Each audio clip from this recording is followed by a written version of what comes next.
या फोटोत मी आहे की दीदी हे कन्फ्युजन होतं. पुढचा बघितल्यानंतर तिथे मनच हरून गेलं आणि बोलायला काहीच शब्द नाही आहेत माझ्याकडे. हा एवढा फनी मुवमेंट होता. वहिनी कांदे कापत होत्या आणि सगळेजण वहिनीकडे बघत होते की काय नेमकं चालू आहे. सर्वांचं म्हणणं होतं सासूने नाही रडवलं तर कांद्याने तरी वहिनींना रडवायला पाहिजे. सायलीताई भाकरी करत होता. म्हटलं चला आपण पण थोडीशी मदत करूया. आज मस्त बेत होता. मटण, चिकन.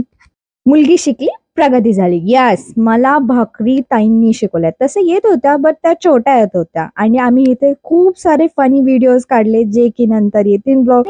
असा मुवमेंट झाला की व्हिडिओज काढता काढताच मम्मीनी खूप ड्रामॅटिकली वहिनीला बोलवलं की मला तुमच्याशी काहीतरी बोलायचं आहे आणि तिथेच मस्ती सुरू झाली. आम्ही मम्मीला म्हणत होतो मम्मी प्रॉपर्टीचे कागद काढ आणि कोणाकोणाला किती देणार आहे ते आम्हाला पहिले सांग. नमो बुद्धाय सर्वांना. आणि हे आहे आपल्या पिंपळ्यामधले बुद्ध विहार. याच्यात खास म्हणजे याच्यातली जी एक गौतम बुद्धांची मूर्ती आहे ती चक्क थायलंड वरून आणलेली आहे. कसे वाटले सर्वांना मला कमेंट्स मध्ये नक्की सांगा. भेटूया नेक्स्ट व्हिडिओ मध्ये. Bye bye.